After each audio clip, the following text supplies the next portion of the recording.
छवि, ओ छवि, अरे कहाँ मर गई? छवि छत पर कपड़े सुखा रही थी और मधु की आवाज सुनकर छवि छत से भागी भागी आती है। जी सासू माँ, आपने बुलाया? कब से आवाज दे रही हूँ, कान में कनखजूरा चला गया है या कानों पर डांट लगा रखी है? मुझे खाना कौन, तेरा बाप आकर देगा क्या? चल अब खड़ी खड़ी मेरी शक्ल क्या देख रही है, जा और खाना लेकर आ मेरे लिए। छवि रसोई में खाना लेने जाती है, लेकिन गलती से रसोई में कांच का डिनर सेट टूट जाता है, जिसकी आवाज सुनकर मधु रसोई में भागी भागी आती है। हे भगवान, तूने क्या किया? करम जली, इतना महंगा सेट तोड़ दिया मेरा। आज नहीं छोड़ूंगी तुझे, बहुत हो गया तेरा रोज रोज का ये ड्रामा। मधु छवि पर गरम गरम चिमटा लेकर उसे मारने के लिए आती है और उसे उस गरम चिमटे से बहुत मारती है, जिससे छवि के हाथ मुंह पर गरम चिमटे के निशान आ जाते हैं। अपने बाप के यहाँ से लेकर आई थी तू ये सब जो तू तोड़ रही है? समझी, कुछ नहीं दिया दहेज में तेरे बाप ने। ये तो शुक्र मना कि तुझे शादी करके हम यहाँ ले आए, नहीं तो पड़ी रहती अभी तक अपने गरीब बाप के घर में। सासू माँ, मेरे बाबा गरीब हैं, उनके पास कुछ भी नहीं है देने के लिए, तो वो कहाँ से देते दहेज? आप मुझे रोज रोज दहेज के लिए ताने मारती हैं। इतना तो आपको भी पता है, मैंने जानकर नहीं तोड़ा, ये जल्दी में टूट गया।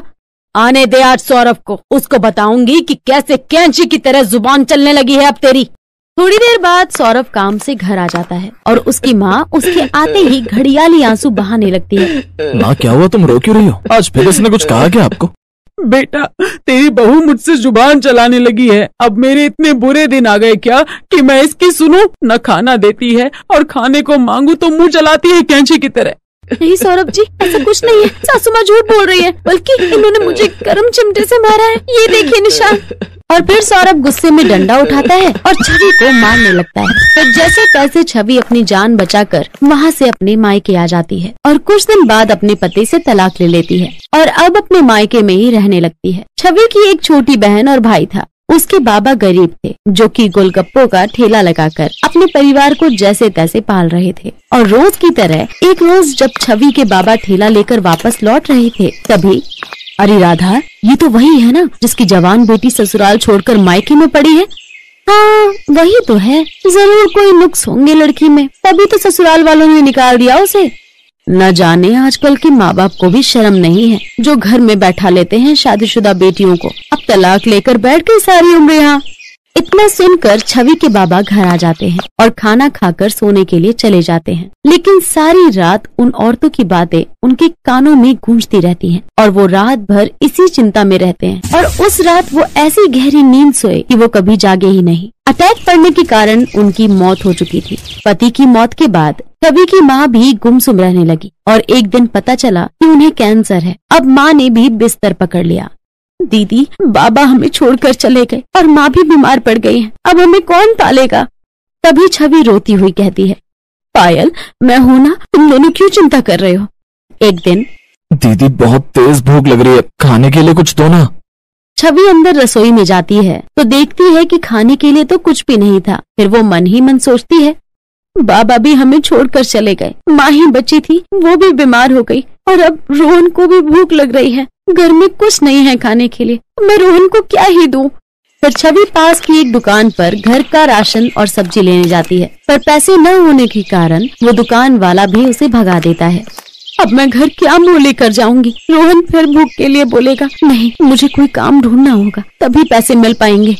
ये सोचकर छवि आसपास के घरों में जाकर काम मांगने लगती है, लेकिन उसको कहीं भी काम नहीं मिलता और वो वहीं बैठकर रोने लगती है। तभी वहाँ से एक आदमी गुजर रहा होता है। अरे बेटी, तुम क्यों रो रही हो ऐसे यहाँ अकेले बैठ? छवि उसको सारी बात बता देती है।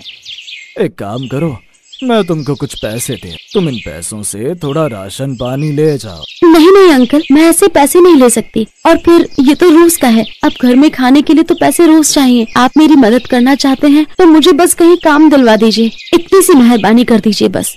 अच्छा तो बेटा एक काम करो, तुम कल से मेरे घर पर काम पर आ जाना। मेरे घर में काम करने वाले की जरूरत भी है। मेरी बीवी के पैर में प्रॉब्लम है जिससे वो चल नहीं पाती, इसलिए कल से तुम मेरे घर का सारा काम काज कर जाया करना। और अब ये पैसे रख लो एडवांस समझकर। ये देख छवि बड़ी खुश हो जाती है। फिर छवि उससे पैसे ले लेती है। फिर वो रोहन के लिए सब्जी पराठा बनाती है, सारी सब्जी आटे के अंदर भरकर, और फिर उसका पराठा बना लाती है। और जब रोहन उसे खाता है तो उसे वो बहुत पसंद आता है। दीदी ये तो बहुत अच्छा लग रहा है पराठा, करारा करारा सब्जी पराठा। पेट भर गया पर मन नहीं भरा मेरा। फिर छवि ऐसे ही मनोहर के घर काम करती रहती है और अपना घर चलाती रहती है। मालकिन, ये रात की सब्जी बची है बहुत सारी, क्या करूँ इसका? मालकिन, आप कहो तो मैं इसका सब्जी पराठा बना दूं। सब्जी पराठा? वो कैसा होता है? हमने तो आज तक नहीं खाया। मालकिन, मैं नाश्ते में बना कर लाती हूँ। छवि रसोई में जाती है और नाश्ते में सब्जी पराठे बना कर लाती है। फिर जब वो लोग नाश्ता करते हैं तो उसकी खूब तारीफ करते हैं। अरे वाह छवि बेटा, ये सच में बहुत अच्छा लग रहा है, सच में मजा ही आ गया सब्जी पराठे में।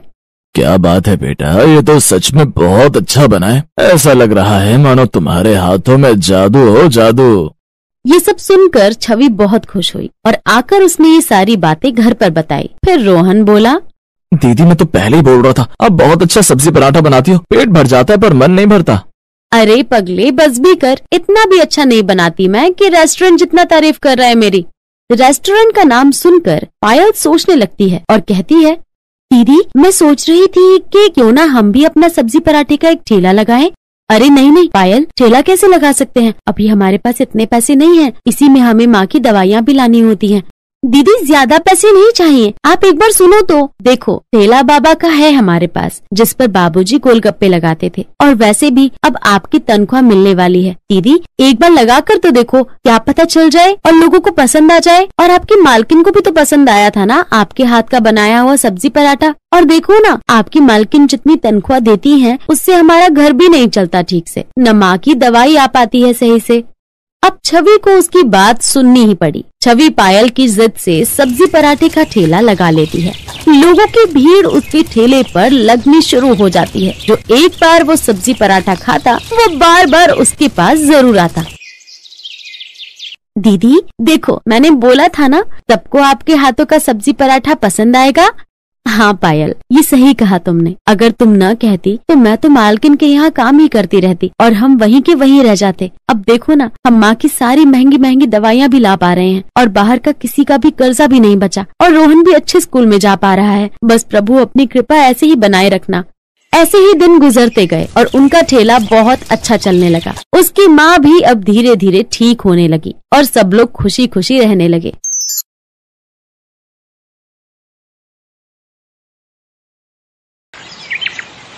पिछले 10 दिन से ही मुंबई शहर बारिश में डूबा हुआ था। जहां देखो वहां झमाझम बारिश हो रही थी, और ऐसी बारिश जो रुकने का नाम ही नहीं ले रही थी। एक छोटी सी चौल जहां पर राधा अपने परिवार के साथ रहती थी। राधा का पति सुरेश रिक्शा चलाता था और थोड़ी बहुत मजदूरी करके घर का गुजारा भी कर लेता था। राधा भी घरों में काम करके थोड़े बहुत पैसे कमा रही थी, पर जहाँ वो काम करती थी वो घर बहुत दूर थे, जहाँ उसे बस से आना जाना पड़ता था। बारिश की वजह से राधा का काम तो बंद हो ही गया, साथ ही सुरेश का रिक्शा कीचड़ में फंसने की वजह से काफी हद तक टूट गया था। अब जब रिक्शा ठीक होता, बारिश रुकती, तभी तो सुरेश रिक्शा चलाने जाता। मुसीबत की इस घड़ी में घर में उदासी छाई हुई थी। दादी बहुत भूख लगी है, मुझे रोटी दे दो ना। दादी मम्मी कहाँ गई है, सुबह से वापस नहीं लौटी। माँ राधा कहाँ गई है, कुछ बताकर नहीं गई क्या? बोल रही थी लाला से राशन लेने जा रही हूँ, थोड़े पैसे रखे थे, सोच रही थी उन पैसों से थोड़ा राशन ले आएगी। तभी राधा आ जाती है। राधा बारिश में पूरी तरह से भीगी हुई थी, उसकी साड़ी पर कीचड़ लगा था। बस एक हाथ में उसने डबल रोटी का पैकेट पकड़ा हुआ था जो बारिश में भीग गया था और उसमें बारिश का पानी भर गया था। दादी मम्मी आ गई। मम्मी क्या लाई हो, बहुत तेज भूख लग रही थी। राधा तू राशन नहीं लाई? नहीं माँ जी, लाला ने राशन नहीं दिया। जो पैसे मैंने उसको दिए थे उसने वो पिछले उधार के कहकर ले लिए। बड़ी मुश्किल से बार बार कहने पर ये 10 रुपए वाली एक डबल रोटी ही दी, पर बारिश तेज थी तो ये भी गीली हो गई। मैं तवे पर सेक देती हूँ, ज्यादा पानी अंदर गया नहीं होगा। कैसा बेशरम है ये लाला, किसी की मजबूरी भी नहीं समझते ये लोग। कुछ दिन रुक जाता तो इसका क्या बिगड़ जाता। बताओ तो, जो थोड़े बहुत पैसे तू लेकर गई वो भी ले लिए उसने।